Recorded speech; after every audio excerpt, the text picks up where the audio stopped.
everybody, to the first ever Future Freshmen Podcast. And this is brought to you by Campus to Canton. So happy to be involved in the new C2C community. I am Brandon T. Sanders. You can find me on Twitter at CFF University.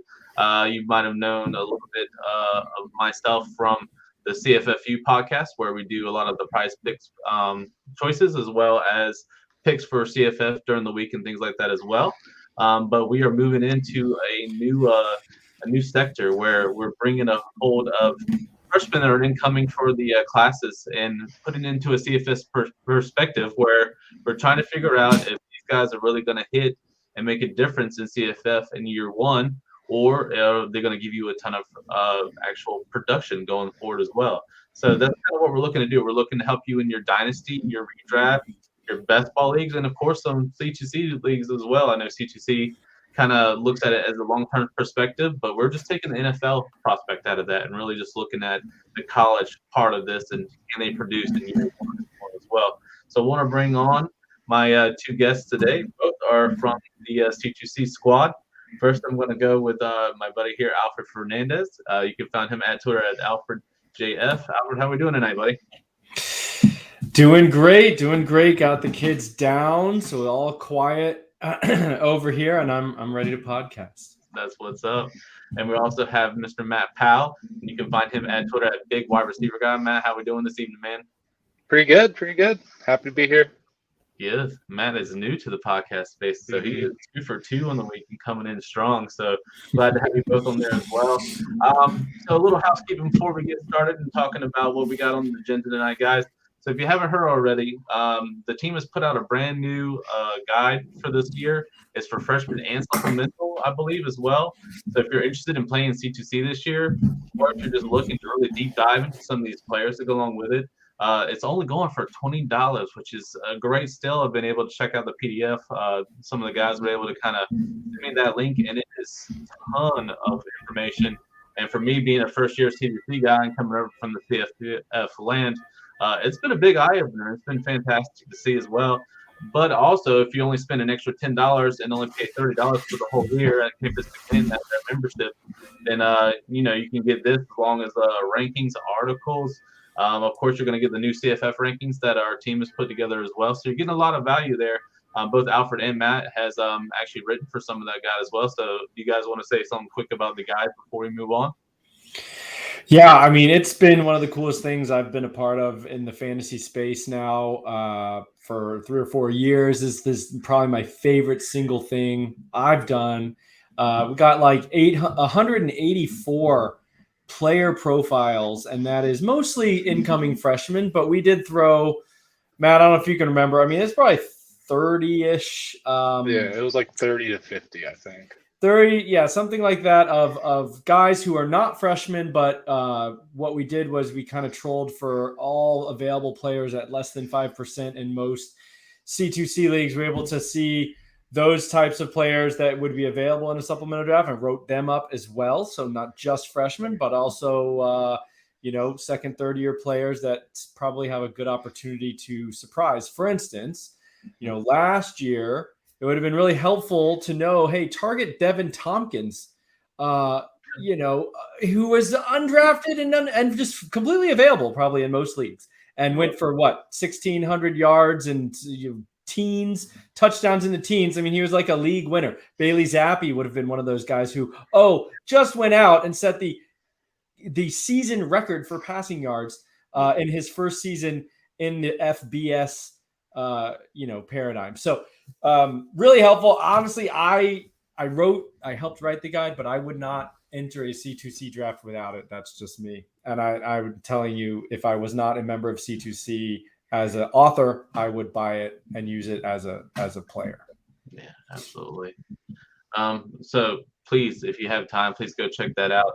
All proceeds go right back to the website, and that helps us improve and get better, as a team. So we really do appreciate it, and also appreciate all the love that you guys have been pouring out from that announcement. It's been really, really cool to see both the C2C and CFF community and some of the Devi community as well starting to get behind it and showing a lot of love. So we appreciate you guys for that as well. Also want to let you guys know that Prize Picks is still with us. So on both podcasts, you can use the promo code CFFU, where you get a matching deposit up to $100. So if you're signing up, I know right now we're a little lacking on football, but if River has it, we might see some good old USFL. So we might get to see good old CJ Maribel once again being touted, or maybe we'll see some action. Maybe you are an NBA guy. We got playoffs coming eventually down the road, or anything like that. So we're going over what sport that you have. They got something for you. Of course, the CFFU podcast will be back during the season, where we're going to be doing all the fantasy points and stuff like that. So just be prepared for that.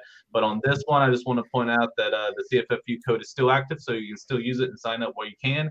Go ahead and put your money in, and maybe think ahead for the football season, so you can do that as well. So what we're going to do in episode 1, I guess you could call this the pilot episode to go along with it, is we want to talk about probably the top 3 guys that we're probably looking at. And I wouldn't be surprised if it just goes beyond CFF. I want to say that's probably in the C2C community. These are the 3 big names that we're talking about. And that is one of Nicholas Singleton going and being committed out of Penn State, the running back. We're talking about the wide receiver Luther Burden, who committed to Missouri. And we're also talking about the quarterback Cade Klubnik, who is committed to Clemson. And I would say that depending on who you are or what you're looking for, also it depends on your structure and team and things like that. Which we talked a little bit about that in Jared's podcast and Chasing the Natty here this past week. That it really just depends on the structure of team. But a lot of these 3 guys, if you have a first round pick that you haven't traded away already, and you're looking to improve, your management stuff, your teams like that, this is definitely the guys that we kind of want to talk about. So I think we want to start off, and we're going to go ahead and add to the stream here. We'll talk about our guy Nicholas Singleton first.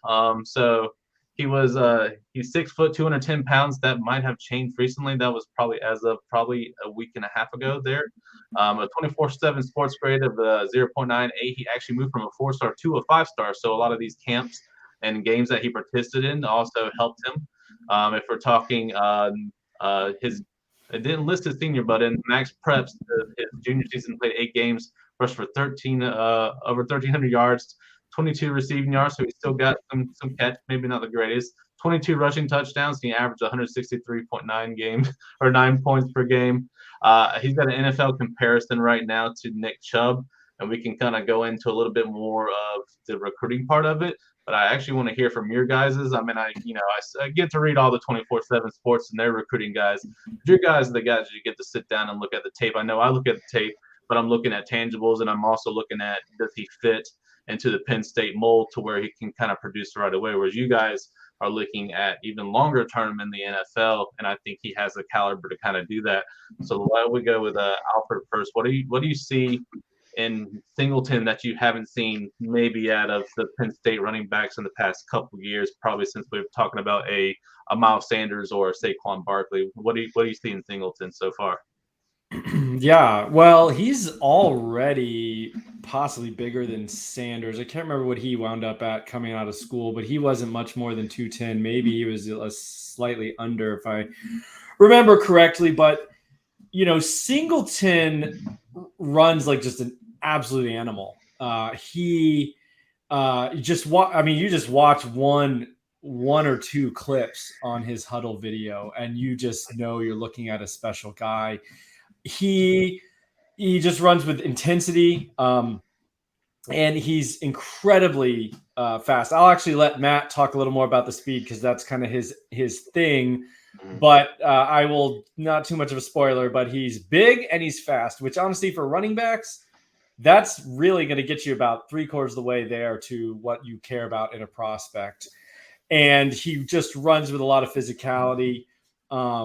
And I think you said 210, and I know that's what he's listed on 24/7, but I think I might have seen he's on campus maybe already. And I think he's pushing 215, 218 already. And which isn't a surprise. That weight room, that strength and conditioning program at Penn State is just, beefs these guys up. So yeah, I really like him. I didn't grade him out as my RB1 on a pure numbers perspective, but I think given the school he signed with, the depth chart, and the just upside of that size speed, I did move him into number 1 just because I think there's opportunity for immediate production, and he really has like all the ingredients for like if it all clicks. I mean, stud, absolute stud. So he got docked a little bit because I didn't see a lot of receiving on his tape. But that doesn't, we've learned that doesn't mean he cannot do it. It just means he wasn't asked to do it. And in high school, that's not shocking to me because you don't need to. I mean, we got this guy running for 170 yards a game. Why do you need to throw him the ball? And I don't think Penn State's going to care that much about that either, to be honest with you. Yeah, so, they got weapons on the outside too they can use. Sure. So he took a bit of a hit on my pure number grades, but I think the upside's just through the roof. Matt, what do you tell me why he's special when it comes to speed and his size? What makes these tangibles so appealing, and why it just kind of coincides with his ranking and how he's looking on film, man? Yeah, so he's my RB1 also. Just the upside there is insane. At 215, I have him down at.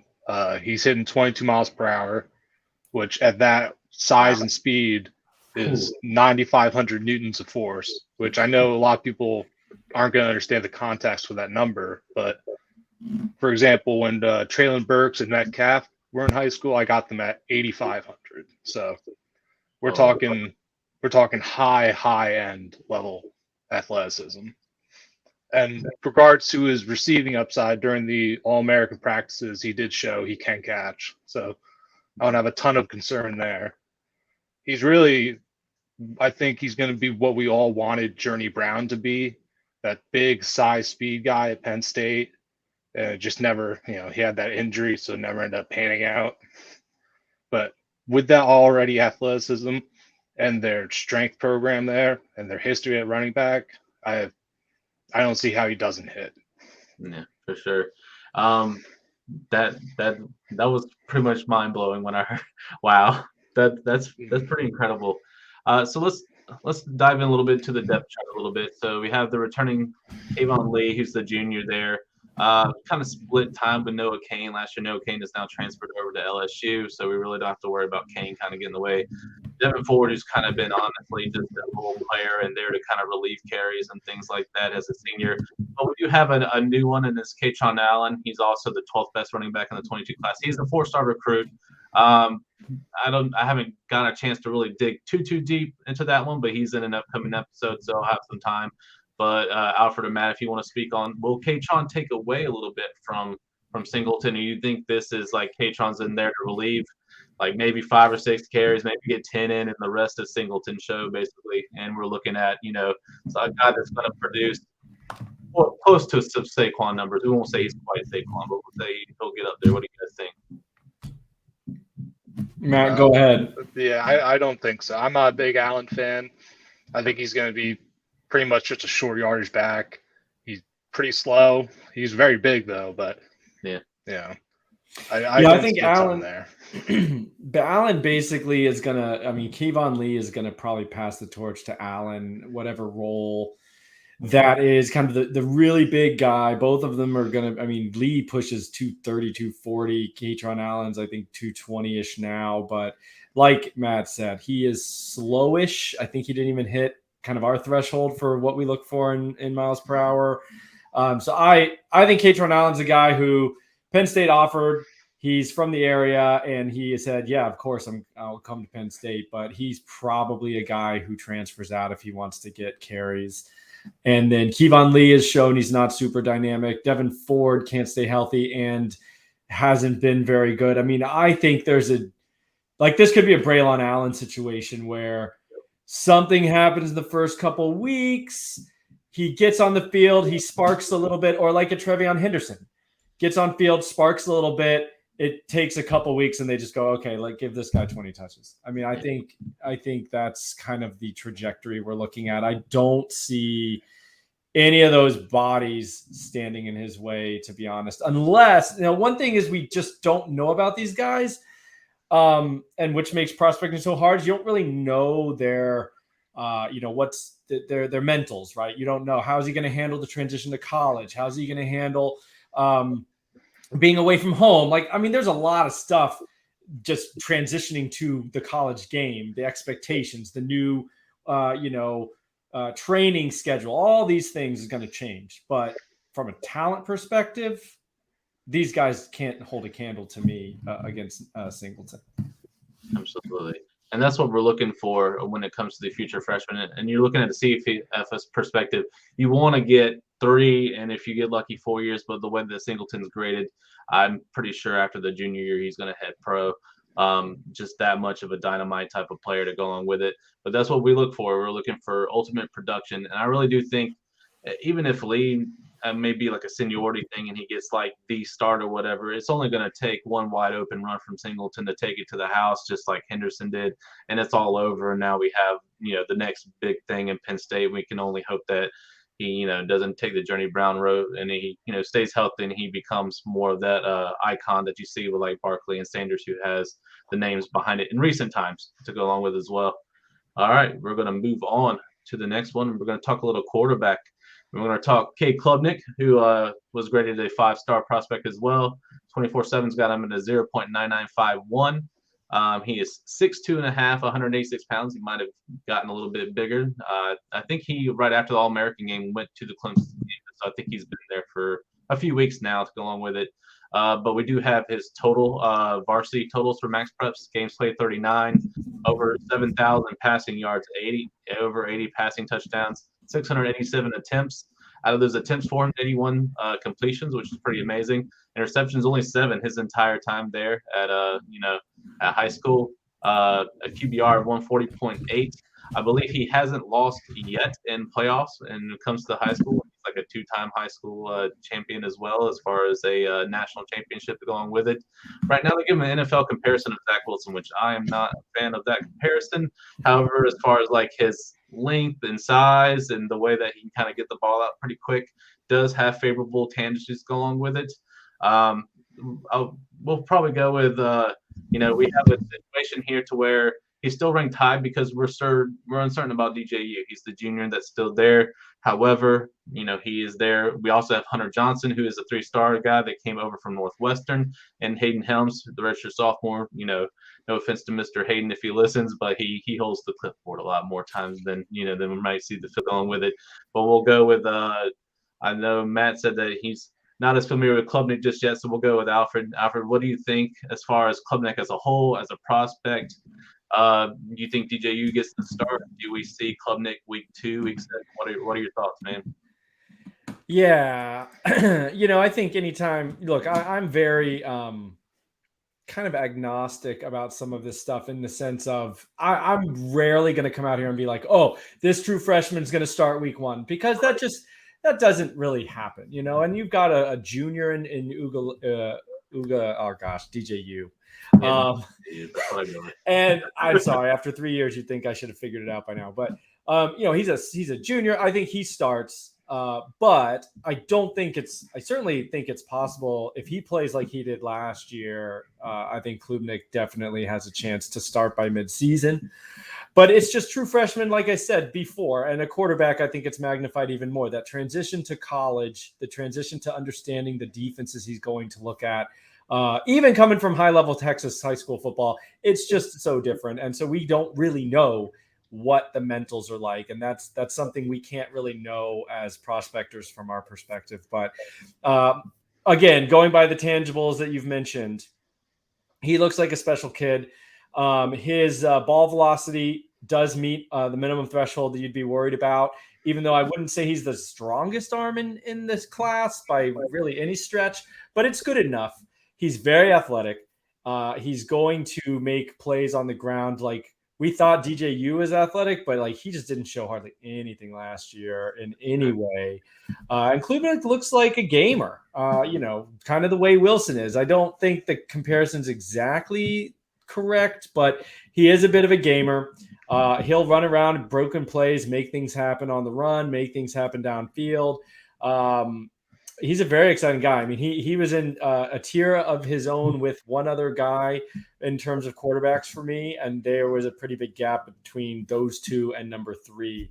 So I think he's clearly cream of the crop of this class, and I'm pretty excited. I think if I was gonna bet, if I got decent odds, maybe 3-1, I would lay some money down that he starts sometime during the season. So I'd want to get a little bit of juice there from my bet, but I would put money on it. Yeah, I was at first I was pretty diehard that Klubnik was going to start week 1, but I kept on thinking about it, and after a couple weeks, I was like, I have to put him down in my ranking just because I don't think Dabo's really going to do it. I don't think Dabo's learned his lesson, if that makes sense. That you just don't start the new guy. He even Jared had a great point. He also sat Sunshine, and he didn't play Trevor Lawrence until a couple games in, knowing that Trevor Lawrence was going to be the inferior one. Or the better prospect, and he was ready to go right out of high school and ready to perform. I see that in Klubnik. I just don't know if Dabo is going to get out of his own way and let Klubnik take it week 1. So we might have to wait a couple weeks, but he's still going to rank high as far as the CFF freshman rankings because he's got a chance to really start this year, and that gives him a head start. And we might talk about this for a couple minutes, but there is now the great debate of Devin Brown versus Cade Klubnik as far as who would get the tangible start first. I know we have CJ Stroud, but he's probably got this year, and then he's looking probably to go pro because the kid is doing a fantastic job. So many weapons. We're talking about JSN, the emergence of Marvin Harrison Jr. Now we have all these other freshmen that eventually I'll probably have one of you guys back on to talk about again as well. So, example, Keon Graves. So what is your thoughts? Do you think, is it worth, like, you would take Klubnik, say if you're, this could be CTC too, but say if you're just focusing on a college draft, you're looking at CFF as like in a dynasty purposes, would you take Klubnik ahead of Brown, or would you take the risk on Brown knowing that you might have to wait maybe like an extra year because we're waiting for CJ Stroud to go pro? What are you guys' thoughts there? I think it would be worth the wait, honestly. Mostly just because of the offensive situations. I don't love Clemson's offense. I don't think it's really all that's been hyped up to be, even though it hasn't even been that productive lately. I like Klubnik, but I feel like just being in that Ryan Day offense, being with all those wide receivers who are going to consistently get open. I mean, you've seen every Ohio State quarterback since he's been there has just put up ridiculous top-end numbers. And even when Dabo's had that talent, they put up good numbers, but not to be rivaled with Ohio State's. So I think it's just a much safer bet.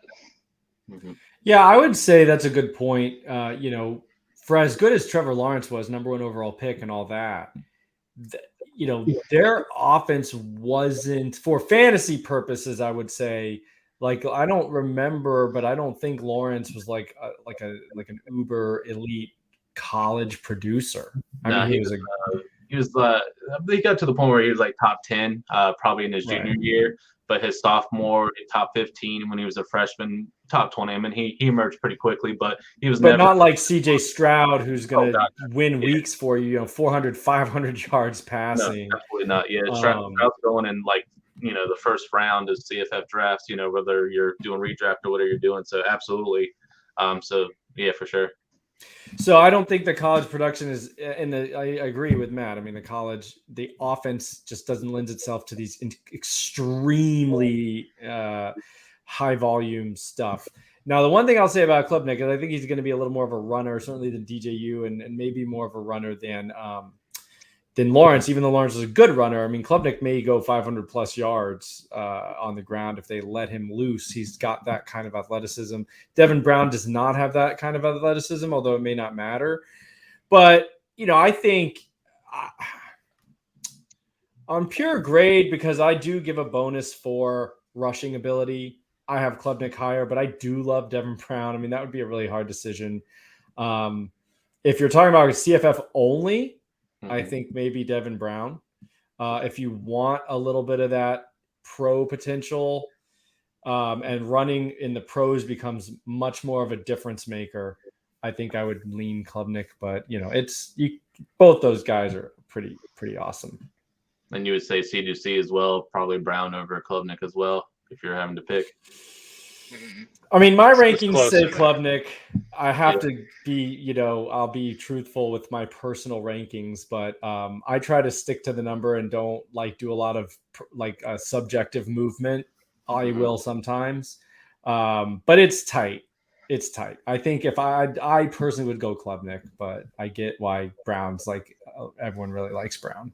Yeah, for sure. Yeah, the arm talent with Brown is really impressive. Absolutely, and like you said, high octane offense, so that's always a plus. So that's for the podcast, that's the difference between CFF and C2C. There's a little bit of a gap in CFF and not as much in C2C. So we'll have to go from there. All right, we're gonna move on to probably my favorite, and that would be Mr. Luther Burden, who has committed to Missouri. 24/7 Sports Grade has him at 0.9974. He has continuously been a 5-star recruit this entire recruiting system. He's at 6 foot. I think he's probably well over 200 pounds now, but they got him there as well. He is the first overall wide receiver in the 22 class. His varsity total max games played, really 18. Remember, there was a COVID year, so he didn't get as much play time in that previous year. 106 catches, 1,900 yards to receiving, 25 receiving touchdowns, and then he's taken it to the house a total of 38 times. So he was a returner as well, kick and punt returner, so he was able to score some of that. Average receiving yards is 18.1, which is pretty great. NFL comparison of Amari Cooper. I saw Chris Godwin beforehand. I kind of like the Godwin one a tad better than the Amari Cooper comparison. However, those are two very touted wide receivers in the NFL. So if we're looking at that, we're looking pretty great as well. I would say that he's got the fast track. Now I know Missouri is not known for the run and gun and stuff like that. However, times are changing. We've lost Tyler Batty. He's now heading towards the NFL and stuff like that, and they relied on him heavy. Missouri was known to have the worst defense in the FBS, so we constantly picked on them. Like every time we had players to go up against them, or prize picks and stuff like that, Missouri was the laughingstock of the defense. But they didn't have enough offense to stay in games a lot of times. So poor Beatty sometimes wouldn't have the performance that he could have had, because he had a great season last year, but had it better. So let's look at some of the names that he's got to go up against. Right, Mookie Cooper. I don't know if he's even transferred out or not. Not a fan. He didn't really surprise on there as well. Towski Dove, the senior, he's a redshirt. Chance Looper, Dominic Lovett, Barrett Benismer, who's a graduate transfer. He's quoted as being the slot guy. J.J. Hester's supposed to be the other one on the outs. But Luther Burden is probably the highest prospect they've had since I forgot. He's the one that went to Tennessee, the big wide receiver a few years ago. You're talking DGB? Yep, I think so. I think he like sat out and then went to Oklahoma or something, and then didn't play at Oklahoma. But he was a weird story. But there we go. So now you have someone that's touted as well. Now comes the concept of, yes, he's got all these great tangibles. He projects so much greater, and we're going to have Matt kind of go in depth here in just a minute as far as speed and what he's capable of. And Alfred, you can tell me what he's looking like on tape and stuff like that. But he probably has the fastest track to starting time right away. But who's the quarterback? So Basilick has transferred to Indiana. So we have, I believe, Brady Cook, and then we have the incoming freshman Sam Horn, who I'm a fan of. But now there's some smoke and mirrors, and maybe Jaden Daniels. I don't know if it's just talk or whatever, but we shall see. If there is any chance that Jaden Daniels comes to this Missouri offense, this would be like, A++++. Let's move Burden up the ranks.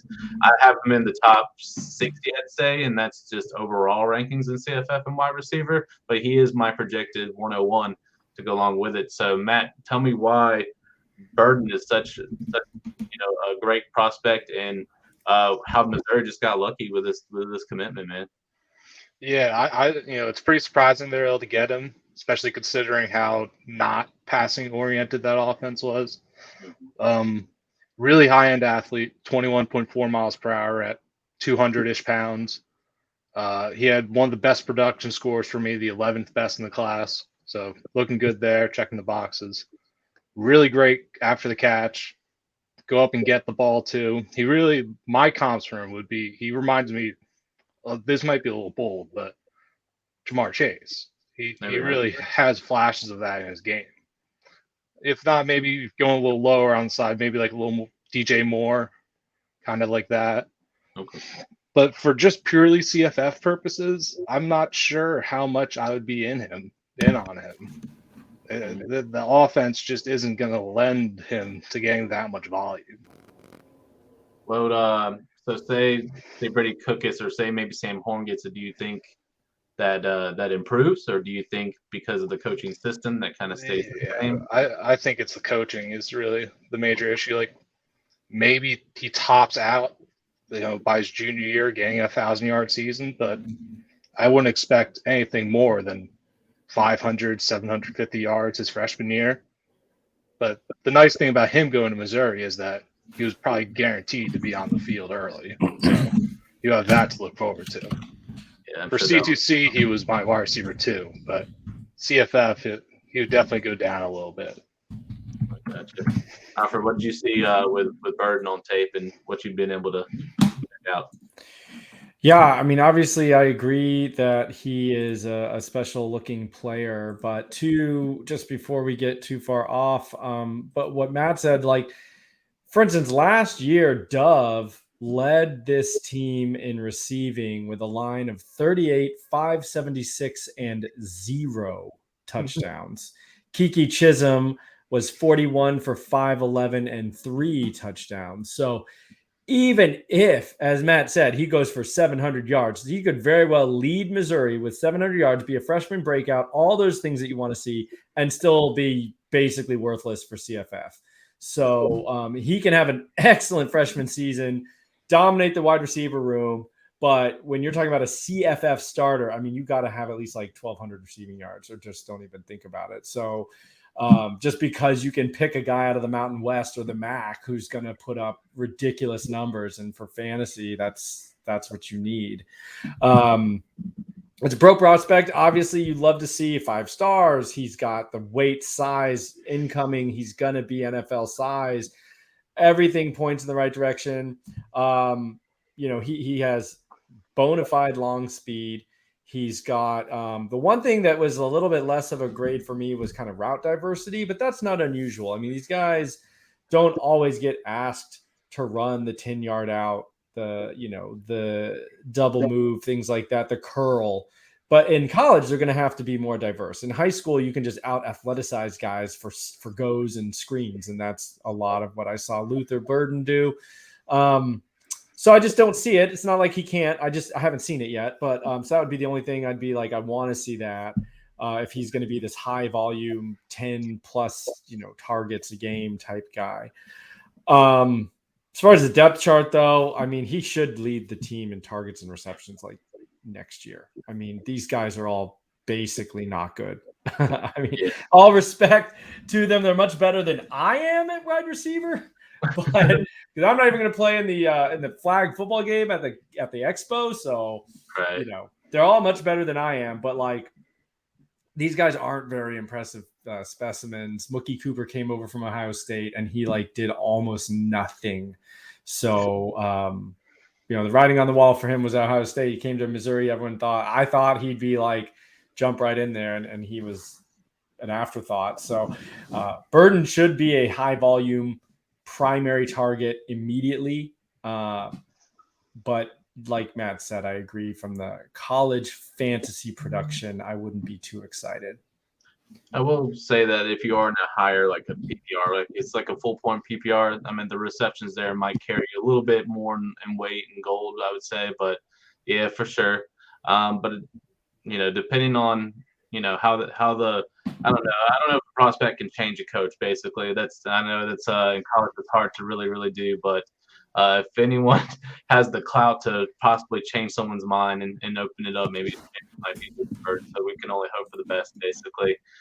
So between these three, before we move into our next segment, who would you guys say if these three were on the clock? Of course, probably Singleton's probably 101. Who would you be taking 102? Who would you take at 103 after we would talked about? Let's go with you, Matt. Yeah, I'd go Singleton 1, Klubnik 2, Burden 3. All right, Alfred, you?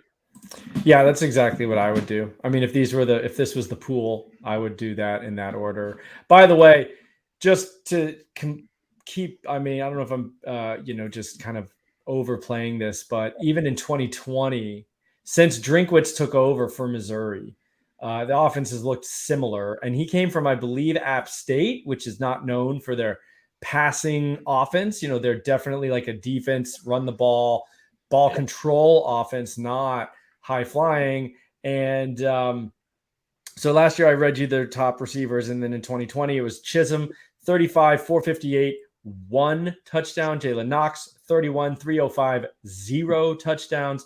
Damon Hazleton, 30, 397, 1 touchdown. I mean, like, this is just it's kind of like a service academy, from the passing perspective. Like, these are ridiculous lines. And so I'm not sure Drinkwitz is the guy who's going to change, like you said, his stripes, no pun intended, for even for Burden, because he did the same offense at App State.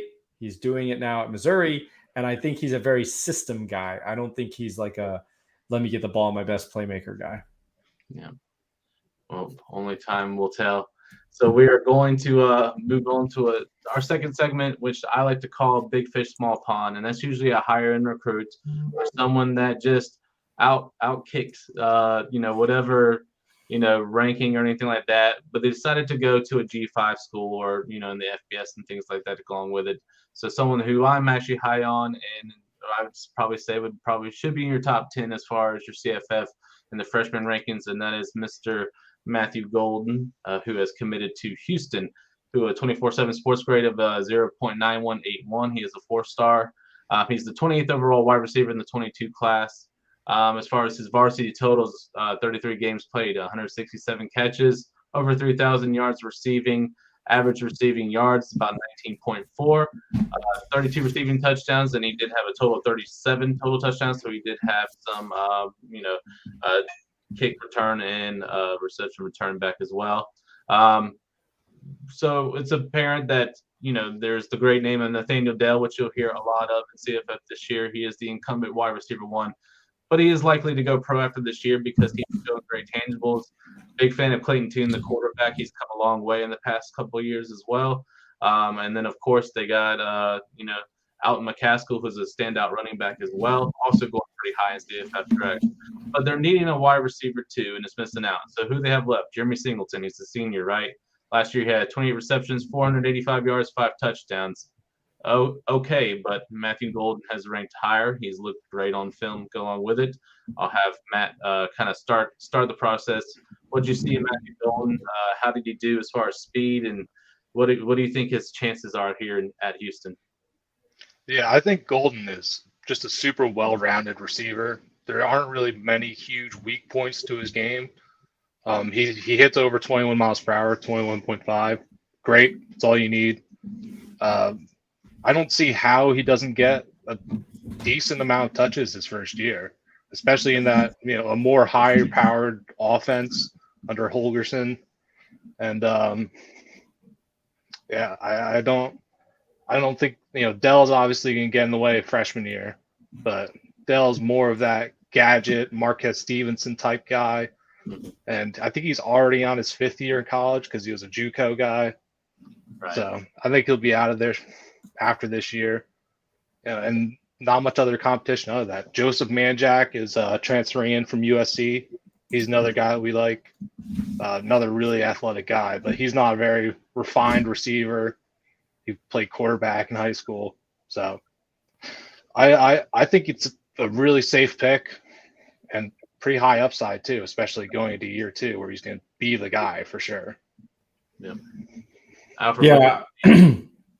Oh, yeah. I mean, he's a great looking receiver. Kind of surprised he wound up going G5 because I'm sure he had some P5 offers, but everyone's got their own decision-making process, but he should be, I agree with pretty much everything Matt said. I mean, I don't need to reiterate it. I think he will be on the field as a freshman, probably show up as a top 2 or 3 receiver for that team this year. And then in 2023, wheels up. Yep.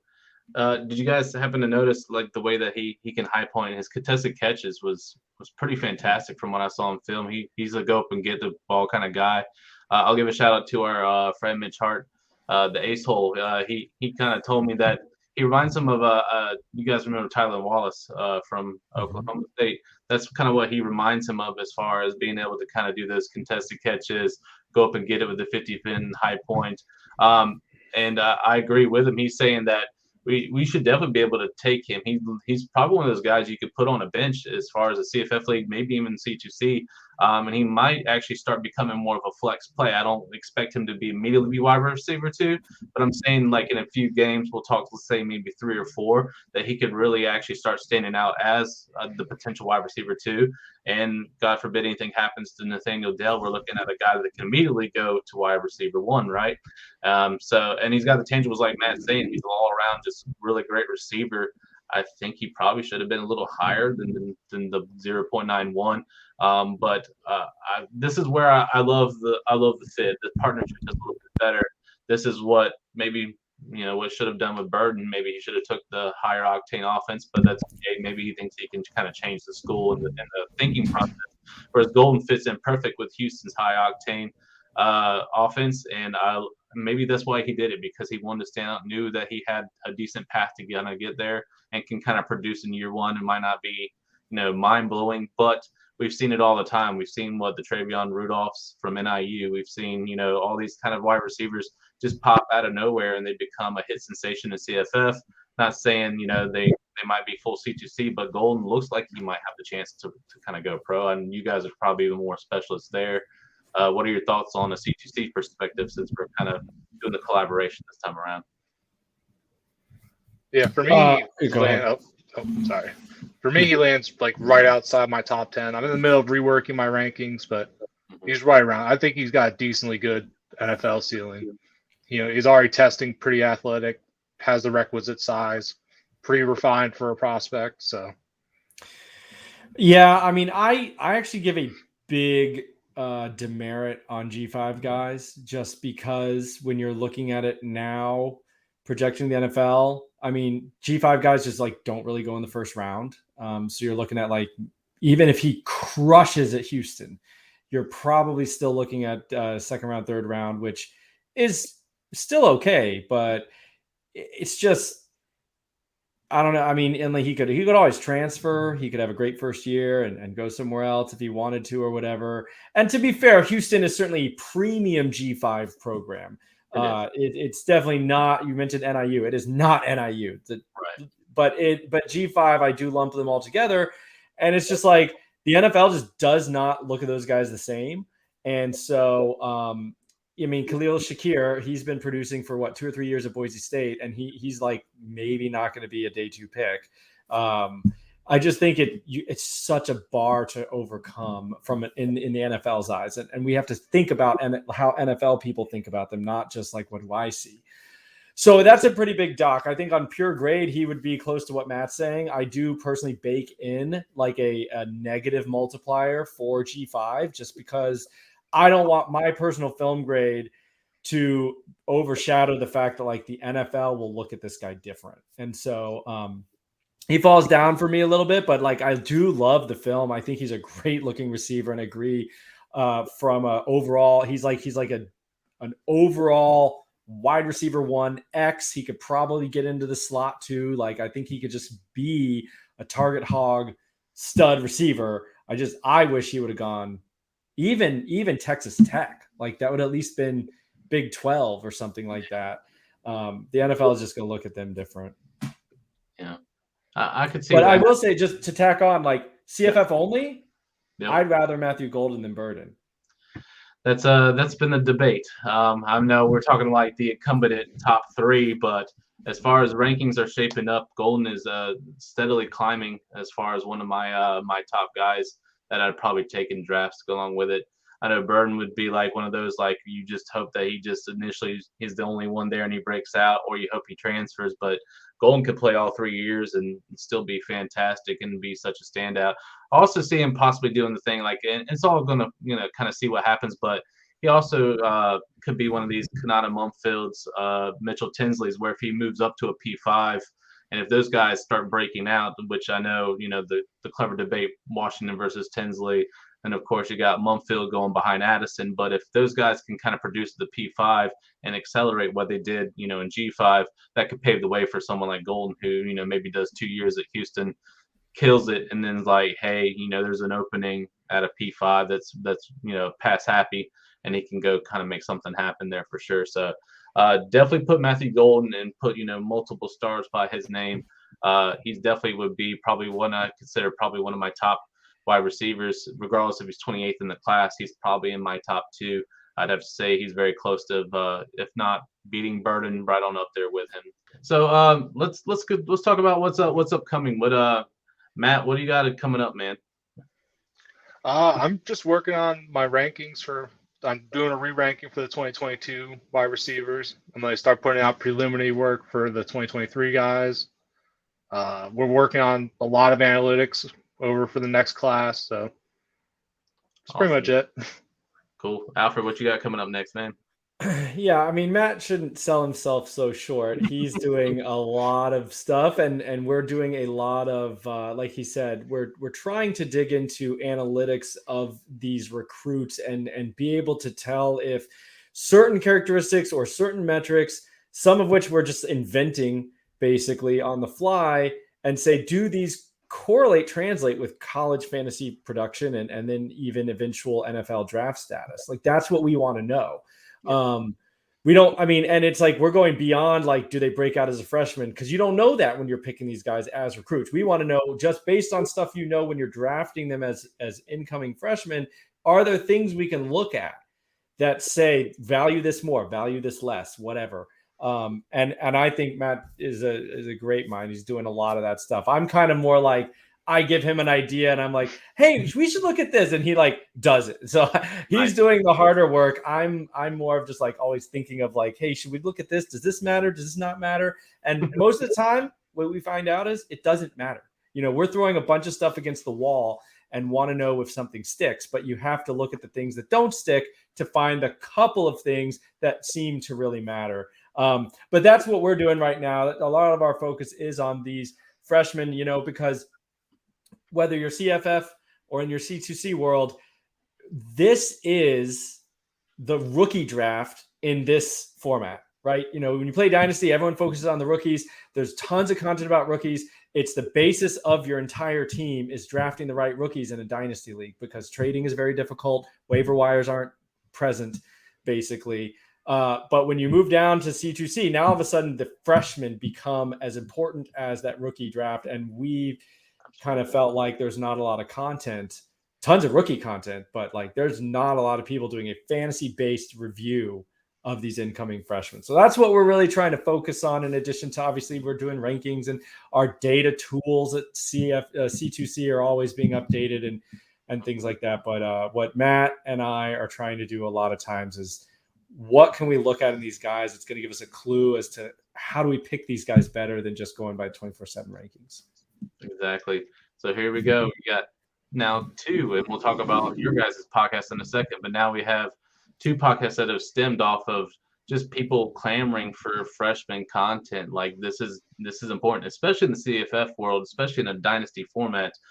We just need more like this, where there's just more discussion and things like that, in particular as far as these freshmen incoming, to make just better decisions. Or you can look at rankings, or you can look at the discussion and form your own opinion. Like everyone has their own cup of tea, but people need to at least talk about it. Otherwise, people are just going to go in blind and look at a 24/7 sheet and just go in order and stuff like that. And that's not what needs to happen. So many times people are like, no one got this person on the list yet. I'll go ahead and grab this person next. Now you got guys that have been in the, the business, or, been around for a long, long time, that have their own way of, looking and prospecting and things like that in particular, but you just don't see it every day. So that's where we have this kind of great content as well. So that leads me into, that one for Alfred or Matt. You can kind of do that. Tell us about the original, and tell us, where we can find the first episode, and what's to come maybe in the upcoming episodes there on the Campus to Canton channel. Yeah, go ahead, Matt. You're probably better off, Alfred. Well, we kicked off the official the podcast, which is basically what we're talking about, the kind of looking at recruiting and recruits, but really with an angle of analytics, not just like, oh, this guy looks really good on tape, but kind of the nuts and bolts of like, how do we arrive at certain decisions? Like when Matt's talking about, oh, he hit 21.5 miles per hour. Like, what does that really mean? It sounds great, but is 22 miles per hour better than 21 miles per hour?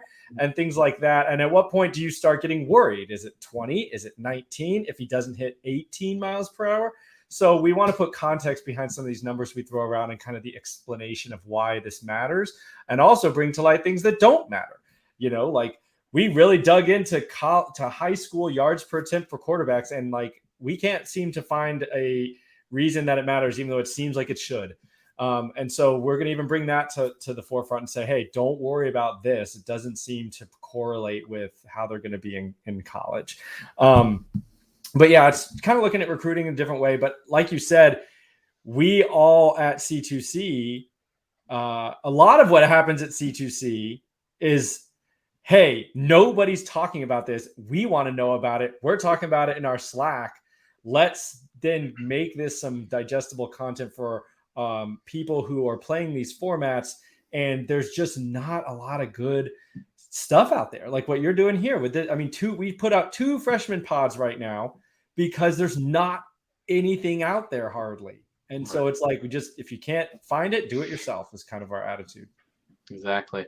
And that's the beautiful thing about being on the C2C team. We think it into existence, and then we just put it to use. And I love it because we have this awesome pairing of C2C and CFF, and now it's becoming. Both of them help each other. That's the great thing. That's why it's so exciting. It's great to have guys like you both, where you have an analytic and film based type situation. You can put it into someone that's been playing for CFF for a few years. Have a great conversation, and now people can kind of form their own opinion and then make maybe a wiser decision when it comes time for that freshman draft. And that's what it's all about. Boys, I want to thank you for coming on. This has been pretty awesome. A new voyage and a new podcast, and I'm excited for many more of the episodes, both of the official and of the Future Freshmen Podcast.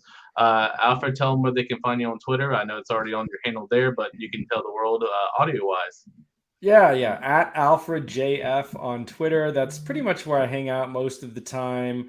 Also in our Discord. But my DMs are open. If you're listening to this and you want to know more about the format or have specific questions, but you're just like, that sounds cool, I'm always happy to chat about it. So don't hesitate to reach out. Best thing is when new people get in and like, oh, I want to try this format for the first time. I mean, that's super exciting for me. So don't hesitate. Otherwise, just chat it up with me on the main timeline. There you go. Matt, where can they find you, man? Yeah, at Big Wide Receiver Guy on Twitter. It's abbreviated at BIGWRGUY.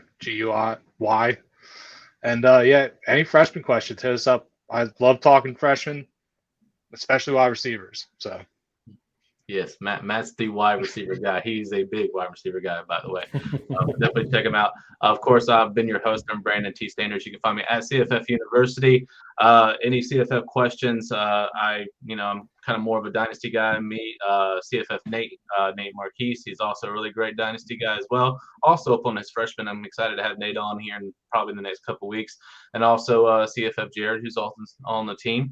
Make sure you check him out. He's a redraft specialist, but he knows his stuff. He just doesn't like to let on more than he does. So I won't let Jared flip under the table there. I know he's up to some good stuff in Dynasty here as well. But I want to thank you all for listening in and for watching. And we hope you guys have a good day, and we'll see you next time.